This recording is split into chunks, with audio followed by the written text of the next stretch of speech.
नमस्कार, मैं हूं ईशा और आप देख रहे हैं उत्थान न्यूज़। महिलाओं के संग छेड़खानी आम बात है और इतनी आम कि रोज़मर्रा की बात बन गई है और इसे छोटी सी बात मानकर टाल दिया जाता है। हालांकि ये एक अपराध है। दुर्भाग्य से समाज भी इस पर अधिक गंभीर नजर नहीं आता। सोसाइटी का रोल दुर्भाग्यपूर्ण है। अक्सर महिलाएं भी शर्म या इज्जत की दुहाई देते हुए इससे बचती हैं। हालांकि महिलाएं असामाजिक तत्वों की ऐसी हरकतों से बहुत परेशान है, अब वे चाहे हिंदू हो या मुस्लिम। लेकिन आजकल सरतन से जुदा वाला गैंग कुछ ज़्यादा ही सक्रिय नज़र आ रहा है। कुछ लोग सांप्रदायिक सौहार्द को पलीता लगाने पर आमादा दिखाई दे रहे हैं। अभी हाल ही में मुस्लिम बाहुल्य ऊपरकोट पर एक मुस्लिम समुदाय के पुरुष ने एक हिंदू महिला को सिर्फ छेड़ा ही नहीं, उसके साथ अश्लील हरकतें भी की और ये एक बार नहीं बहुत बार हो चुका है। उसके साथ महिला की फ़ोटो खींचकर वायरल किया करता था। अब की बार जब उस महिला ने फ़ोटो डिलीट करने के लिए कहा तो पुरुष ने महिला को जूते चप्पलों से मारा और इतना मारा कि उसकी नाक की लौंग और सामान गिरकर कहीं खो गया। जब उसने विरोध किया तो इलाके के लोग आकर इकट्ठा हो गए और महिला को ही गलत ठहराने लगे और बताने लगे। महिला ने थाने में शिकायत की, जहां कुछ भाजपा नेता भी आए और उनके जोर देने के बाद पुलिस ने आरोपी को गिरफ्त में लिया। क्या बात बात पर फतवे देने वाले अपने समाज में पल रहे व पनप रहे ऐसे गुंडे तत्वों पर भी फतवे जारी कर कोई ठोस कार्रवाई करेंगे? ध्यान रहे, गुंडों का कोई मजहब नहीं होता। कल को निश्चित इसका शिकार मुस्लिम लड़की भी हो सकती है। यदि इस सामाजिक बुराई को धर्म के चश्मे से ही देखते रहे तो कोई भी व्यक्ति शिकार होने से नहीं बचेगा। मेरे साथ ये हुआ था, मैं बाजार गई थी कुछ खरीदने के लिए। तो मतलब कोई एक लड़का, वो शाहिद नाम का। किस नाम का? साहिज। अच्छा। तो मतलब वो लड़का था, फोटो खींच के नहीं हमारे मतलब ऐसे मतलब भेजता हर किसी के पास। तो मतलब हमने वहाँ से ये बोली कि हमारा फ़ोटो चाहते ना, मैंने कि अपना फ़ोन चेक करा दें। तब आने फ़ोन पहले तो ये बोली कि मेरे फ़ोन में कोई सबूत नहीं है, कोई फ़ोटो नहीं है। तब आने ये बोली कि फ़ोन को चेक कर ले। स्वात का फ़ोन देख नहीं पाने, फ़ोन दे दिया तो हम आगे को जाके वाके फ़ोन देख रहे। तो फ़ोन पे कहा मतलब वो फ़ोन को छीनने के लिए अपने को भाग चला गया फ़ोन दे के।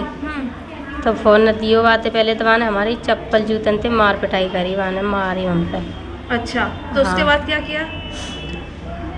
वही मारी, चप्पल जूतन से पिटाई करी सब उनकी। फिर आप थाने में गई थी? फिर मैं हम पे गई पुलिस स्टेशन, वहाँ कोल के ठीक है, ठीक है। तो मतलब आपका कहने का है कि आप ऊपरकोट गई थी ना? हाँ, ऊपरकोट गई थी। वहाँ पर एक लड़के ने, जिसका नाम आपने क्या बताया? साजिद नाम के लड़के ने आपकी फ़ोटो खींची और आपके किसी जानने वाले को भेजा। हाँ। ठीक है ना?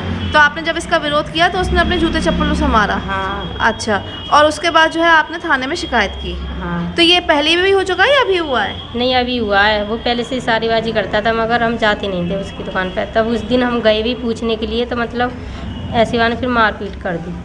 अच्छा, यानी कि इनका ये कहना है कि ये जो है जब भी जाती थी ऊपरकोट तो वहाँ पर एक साजिद नाम का लड़का था जो इनके साथ इशारेबाजी अश्लील हरकतें करता था और इनकी फ़ोटो खींचता था, इनके किसी जानने वाले को फ़ोटो भेजता था। तो उससे इनको जो है प्रॉब्लम थी, जिसका विरोध किया इन्होंने। और विरोध करने के बाद इन्होंने जो है कहा कि इस फ़ोटो को डिलीट करो। डिलीट ना करने के बाद उस लड़के ने, साजिद नाम के लड़के ने इनके साथ मारपीट की, जूते चप्पल चलाए, जिसके बाद ये थाने में जाके इन्होंने रिपोर्ट वहाँ पर लिखवाई। तो बात यह है कि ये जो छेड़खानी है, ये सिर्फ छेड़खानी एक आम समस्या समझ के लोग जो है इसको छोड़ देते हैं और कहते हैं तो रोज़मर्रा की बात है। ये रोज़मर्रा की बात नहीं है, ये बहुत बड़ा अपराध है और इसको जो है इसके ऊपर एक्शन होना चाहिए। कल को आप, मैं या कोई और भी हो सकते हैं। आपको बता दूं कि रेलवे रोड पे जब ये लड़के आते हैं, ऊपर से दूसरे समुदाय के लोग जो आते हैं, सिर्फ एक लड़कियों से छेड़खानी के मकसद से ही आते हैं, ख़ासतौर से फेस्टिवल्स पे, दिवाली पे या होली पे, और वहाँ पर महिलाओं का चलना दूभर हो जाता है। पर 2014 से ख़ास तौर से देखा गया है कि ये चीज़ थोड़ी कम हुई है और कम से कम दिवाली पे अब आप जाके रेलवे रोड पे घूम सकते हैं। वहाँ पर इशारेबाजी, ईव टीजिंग कुछ हद तक कम हुई है लेकिन ख़त्म नहीं हुई है। संजू बजाज जी, ये पूरा मामला क्या है? क्योंकि हमने ये सुना है कि कुछ मारपीट ऊपर हुई है हिंदू महिला के साथ, मुस्लिम कोई शख्स है, पुरुष है, उन्होंने मारपीट की है यहाँ ऊपरकोट में। पूरा मामला क्या है? देखिए, मामला यहाँ ऊपरकोट जो कि मुस्लिम समुदाय के लोगों से घिरा हुआ है। यहाँ की अगर मार्केट की बात करी जाए तो वो अवैध रूप से रोड पर लगा देते हैं, बिल्कुल आप दिन में निकल नहीं सकते हैं। तो यहीं ऊपरकोट मार्केट का मामला है। यहाँ पर एक महिला नगला मसानी से जो जब भी बाज़ार आती, जब एक साजिद नाम का लड़का जो मुस्लिम समुदाय से है, वो अक्सर उसके साथ छेड़खानी और बदतमीज़ी करता था, अश्लील इशारे वगैरह करता था। आज भी जब महिला यहाँ बाज़ार करने आई तो उसका पहले तो उस साजिद नाम के लड़के ने फ़ोटो खींच लिया। महिला को जब पता चला कि मेरा फ़ोटो खींच लिया है तो महिला ने मना किया कि मेरा फ़ोटो क्यों खींचा है भाई, इसे डिलीट करो। तब उस उक्त व्यक्ति ने, जो साजिद था, उसने क्योंकि वो जूते की दुकान करता है यहाँ पर ऊपरकोट कोतवाल के पास में, तो उसने जूतों से चेहरे पर प्रहार किया। उसके बाद में छेड़खानी, बदतमीज़ी, यहाँ तक कि उसके जो सोने की बाली होती है उसको भी छीन लिया। अन्य वहाँ पर शोर शराबा सुन के जब अन्य मुस्लिम समुदाय के लोग वहाँ पर इकट्ठा हुए तो वो उल्टा उस महिला को ही धमकाने लगे। उस महिला को बचाया नहीं किसी ने, उल्टा यही कहने लगे कि तुम कुछ भी नहीं कर सकती, तुम्हें जो करना है वो करिए। बमुश्किल उस महिला ने यहाँ कोतवाली में आके अपनी इज्जत और लाज बचाई है। बहुत ही निंदनीय घटना है। इस तरह की महिलाओं के प्रति जो ऐसे लोगों की जो सोच है, ऐसे जिहादियों की, जो बिल्कुल बहुत ही ज़्यादा अमानवीय घटना है। ऐसी घटनाओं को किसी भी कीमत पर बर्दाश्त नहीं किया जाएगा। ये मुस्लिम समुदाय के जो व्यक्ति हैं अक्सर हिंदू महिलाओं को, हिंदू लड़कियों को टारगेट करके इस तरह की हरकतों को अंजाम देते हैं, जिनको हम किसी भी कीमत पर बर्दाश्त नहीं करेंगे। साजिद नाम के व्यक्ति को पब्लिक ने पकड़ लिया था, यहाँ थाने में बंद है, तहरीर दे दी है, मुकदमा दर्ज हो रहा है और इंस्पेक्टर साहब का अभी आश्वासन मिला है कि उसे जेल भेजा जाएगा।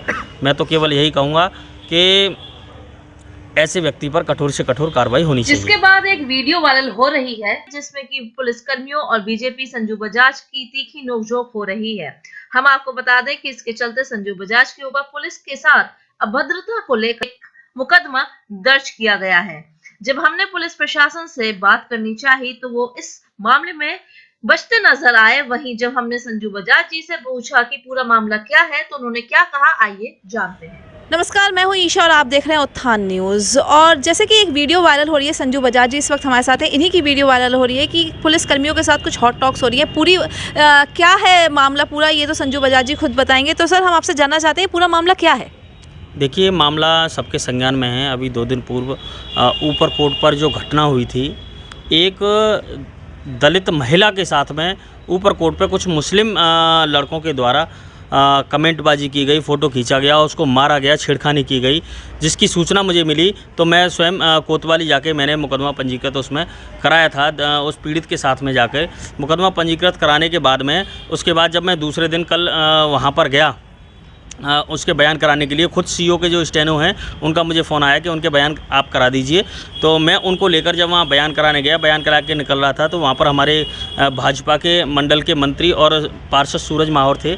उनसे एक दरोगा जो जिनका नाम सुरेश चंद्र शर्मा है, वो अभद्र भाषा, अश्लील भाषा का प्रयोग करते हुए बदतमीजी कर रहे थे। मैंने भी जब उनसे पूछा तो वो मेरे साथ भी अभद्र व्यवहार करने लगे, जिसका जवाब मैंने उनसे कहा कि इस तरह की भाषा का उपयोग ना कीजिए। तभी का वो नोकझोंक का जो वीडियो है, किसी व्यक्ति ने वो वीडियो बनाकर उसकी एडिटिंग करके उसको वायरल किया गया और जानबूझकर ये डीजीपी और अधिकारियों को ट्वीट किया गया कि जिससे कि इन पे मुकदमा दर्ज कराया जा सके। ये षड्यंत्र करके ये जो है वीडियो वायरल किया गया है और वायरल करने के बाद में हमें ये साबित किया गया है कि हम गलत हैं, हमने किसी के साथ अभद्र भाषा का प्रयोग किया है। जबकि यदि आप देखें तो वो वीडियो कटा हुआ है, वो पूरा वीडियो नहीं है। पूरा वीडियो अगर आप निकलवाएंगे तो प्रशासन से आप पूरा वीडियो निकलवा के देखेंगे तो उसमें मालूम पड़ेगा कि दरोगा ने किस प्रकार से अभद्र भाषा का प्रयोग किया है। अगर मैं बात करूं तो ये मेरे ऊपर मुकदमा क्यों हुआ, तो मेरे ऊपर मुकदमा इस वजह से हुआ कि निरंतर थाने चौकी की या कहीं की बात आती है, क्योंकि मैं राजनीति में हूँ,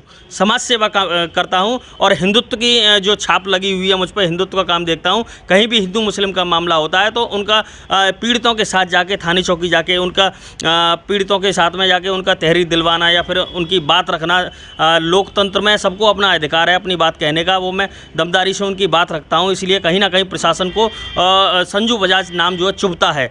कई बार जो घटनाएं हुई हैं, जैसे कि अभी खटीक समाज वाला एक मामला था, उसमें धरना प्रदर्शन हुआ था और एक इंस्पेक्टर जो था DK सिसोदिया, उनके द्वारा एक लड़के ने आत्महत्या कर ली थी, जिसमें बहुत बड़ा धरना थाना देहली गेट में हुआ था, जिसमें मैं भी मौजूद था वहाँ पर पीड़ितों के साथ में, पीड़ित परिवार के साथ में।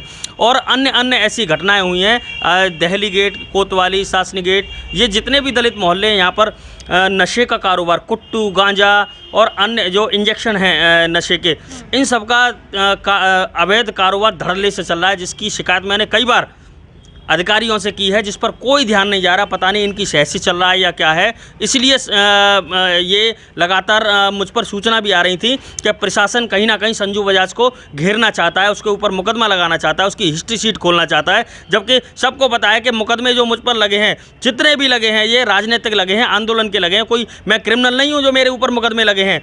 जितने भी मुकदमे लगे हैं, दर्जनों मुकदमे लगे होंगे, सपा बसपा के शासनकाल से लेकर अब तक जो मुकदमे लगे हैं वो राजनीतिक हैं और पीड़ितों की आवाज़ उठाने के लिए, समाज की आवाज़ उठाने के लिए मुझ पर मुकदमे लगे हैं। और उन मुकदमों का हवाला देकर कहीं ना कहीं प्रशासन मुझे घेरने का प्रयास करता है और कहता है कि इसकी हिस्ट्री सीट खोल के इस पर गैंगस्टर लगा देंगे या इसे जिला बदर कर देंगे। तो ये कहीं ना कहीं ये प्रशासन की तानाशाही है। जो मुकदमा लगा है ये भी तानाशाही पूर्वक षड्यंत्र के तहत लगाया गया है, इसमें कहीं भी मेरा दोष नहीं है। यदि आप पूरी वीडियो निकलवाएंगे तो उसमें सच सामने आ जाएगा कि किस प्रकार से दरोगा ने अभद्र भाषा का प्रयोग किया। यदि उन्होंने अभद्र भाषा का प्रयोग नहीं किया तो आप वहाँ कोतवाली जाकर मालूम करिए कि उसी दरोगा ने, जो सुरेश चंद्र शर्मा है, उन्होंने शाम के टाइम माफ़ी भी मांगी थी, अपनी गलती स्वीकार की। यदि उसने गलती नहीं की तो उन्होंने गलती स्वीकार क्यों की? पहले वो गलती स्वीकार करते हैं, उसके बाद में जब वीडियो वायरल हो जाता है, कट करके, एडिटिंग करके जब वीडियो वायरल हो गया तो उसके बाद में मुकदमा पंजीकृत कर दिया। तो ये तो कहीं ना कहीं एक षड्यंत्र की तरफ इशारा कर रहा है, जिसमें कहीं ना कहीं जो लोग ऐसे मामलों में संलिप्त हैं, जहां गलत काम होते हैं, उनकी आवाज़ मैं उठाता हूं। तो इससे कहीं ना कहीं परेशानी प्रशासन को लगातार होती रहती है कि ये व्यक्ति क्यों आवाज़ उठाता है, अन्य व्यक्ति क्यों नहीं आवाज़ उठाते। अलीगढ़ एक संवेदनशील शहर है जहाँ पर हिंदू मुस्लिम की आबादी मिश्रित आबादी में रहती है, जहाँ पर मुस्लिम समाज के युवक लगातार कहीं ना कहीं हिंदू बहन बेटियों के साथ में छेड़खानी करना, उनसे बदतमीजी करना, ये आम बात है, आप मीडिया वालों के सामने भी आती रहती हैं। उन्हीं की आवाज़ जब जब मुझे मालूम पड़ता है कि किसी के साथ घटना हुई है, किसी मेरी बहन के साथ, मेरी बेटी के साथ, मेरी माँ के साथ में, तो मैं उनके साथ जाके थाने जाता हूँ या फिर उनकी पैरवी करता हूँ, उनके पीड़ितों के साथ जाके उनकी आवाज़ उठाता हूँ। इसलिए उनको बुरा लगता है, वरना घटनाएँ होती रहें, हम यदि कुछ ना कहें तो उनको मैं ही अच्छा लगने लगूँगा। तो ये कहीं ना कहीं षड्यंत्र के तरफ इशारा कर रहा है। जो ये मुकदमा हुआ है ये बहुत गलत हुआ है, इसकी स्पष्ट मजिस्ट्रेटियल जांच होनी चाहिए कि वास्तव में हुआ क्या था, ये जो मुकदमा हुआ है ये क्यों हुआ है। जी, तो संजू बजाज जी का ये कहना है कि जो मुकदमा अभी दर्ज हुआ है इनके नाम पर वो गलत हुआ है। देखते रहिए उत्थान न्यूज़ ईशा के साथ। विडम्बना देखें कि मुख्य मुद्दा यानी कि युवती के साथ छेड़खानी का मुद्दा वो तो बैकग्राउंड में चला गया, जबकि कुछ लोगों की आपसी झड़प मुख्य मुद्दा बन गया। क्या इसका अनुचित लाभ गुंडे तत्वों को नहीं मिलेगा?